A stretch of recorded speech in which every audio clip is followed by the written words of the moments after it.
নমস্কার বন্ধুরা, আমার চ্যানেলে আপনাদেরকে অনেক অনেক স্বাগত।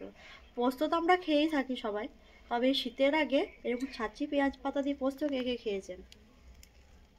আজকে বানাবো ওই ছাঁচি পেঁয়াজ পাতার পোস্ত। পেঁয়াজ শাকগুলোকে কেটে নেবো, সেগুলো দিয়ে দেবো। ছাঁচি পেঁয়াজ পাওয়া যায় না, বড় বড় করে কাটবো কারণ এগুলো তো গলে যাবে। আর ধুয়ে নিয়েছি, কাটার আগে ধুয়ে নিয়েছি। ছাঁচি পেঁয়াজে এরকম পেঁয়াজ পাওয়া যায় না সবসময়। এই পেঁয়াজ খেতেও ভালো লাগে, এই পেঁয়াজে মিষ্টিও লাগে, মানে মিষ্টি বলতে টেস্ট। পোস্তর জন্য আলুগুলোকে কেটে নেবো।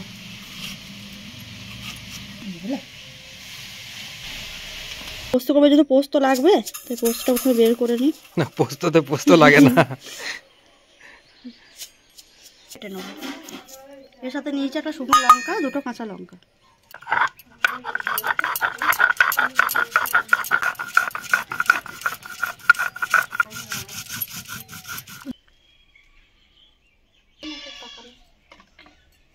তেলটা খুব ভালোভাবে গরম হয়ে গিয়েছে, এবার প্রথমে আলুগুলোকে ভেজে নেবো।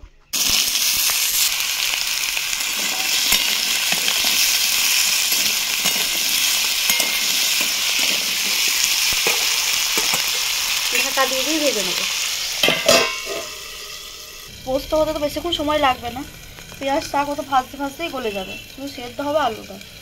দেখুন তো কতটা বড়, তেলে দেওয়ার মাত্র কতটুকু হয়ে যাবে।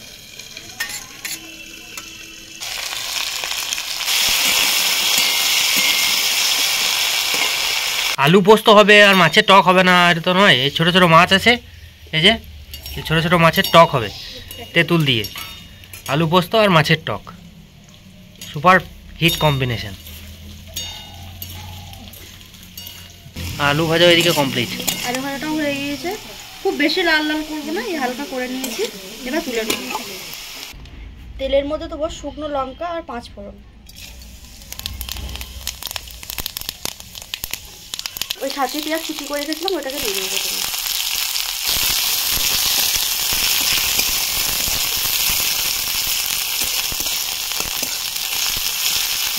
পেঁয়াজটা এত ঝাঁঝ, বাবরে মুড়ি চান্না এত কাটতে কাটতে যখন জলের মধ্যে আমি কাটতে হয়েছে। এবার কেটে রাখা পেঁয়াজ শাকগুলোকে দিয়ে দেবো।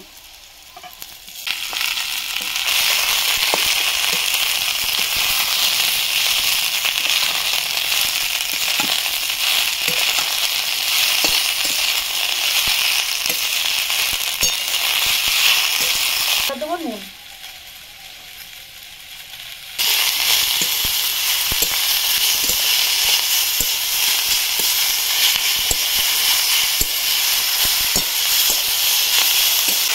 ভেজে রাখা আলুগুলো দেবো।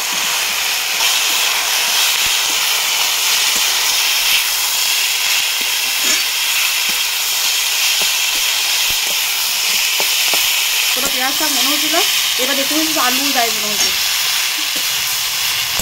সেদ্ধ হবার জন্য।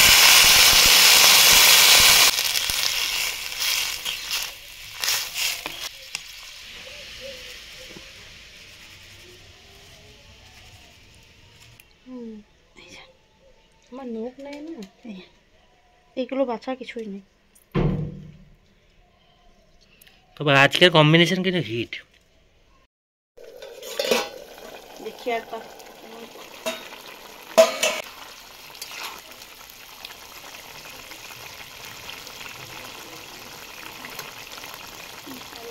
হবে, জলটা মরে গিয়েছে, আলুগুলো সেদ্ধ হয়ে গিয়েছে। আলুগুলোকে একটু করে ভেঙে নেব।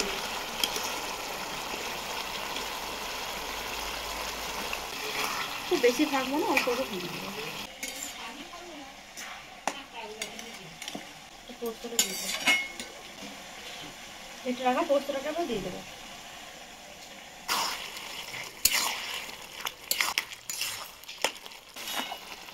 পোস্তটাকে দিয়ে বেশি ফোটাবো না, এবার উপরে একটু সরষের তেল দিয়ে নামিয়ে দেবো, দিয়ে দেবো।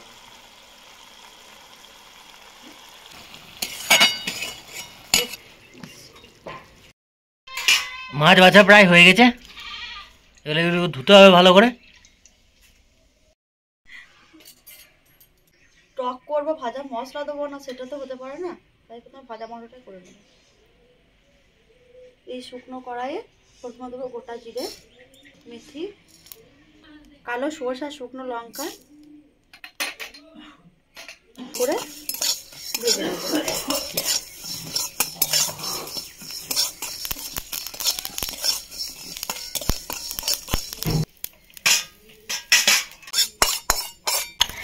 এটা কিন্তু গরম গরমেই গুঁড়ো করতে হবে।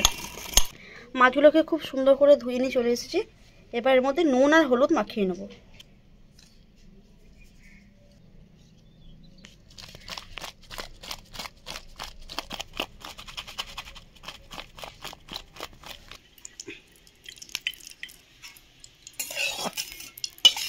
মাছের জন্য কড়াই আর তেল দুটোকে খুব ভালো করে গরম করে নিতে হবে।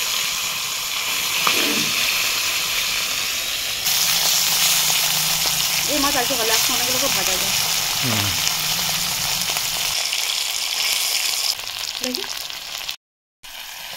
মাছগুলোকে আমি খুব ভালো করে ভাজিয়ে নিয়ে অল্প করে ভেজেছি।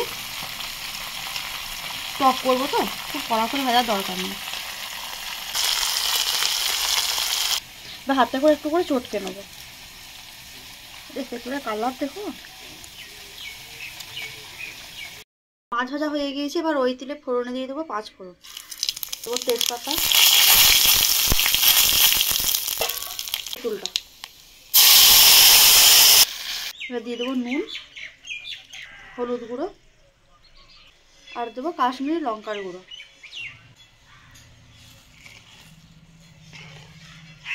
এবার দেবো চিনি। এই যে আমি এই বাটির 1 বাটি চিনি নিয়েছি।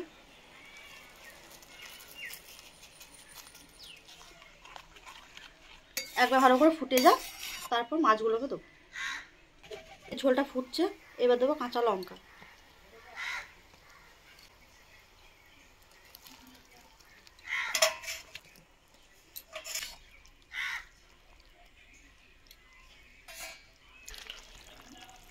টকটা তো হয়ে গিয়েছে। এবার ওই যে ভাজা মশলা করে রেখেছি ওটা উপর থেকে ছড়িয়ে দেবো।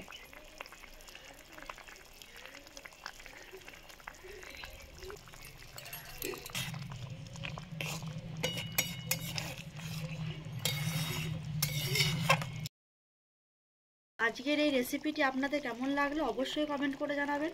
আর ভালো লাগলে চ্যানেলটাকে লাইক, শেয়ার, সাবস্ক্রাইব করে দেবেন। ধন্যবাদ।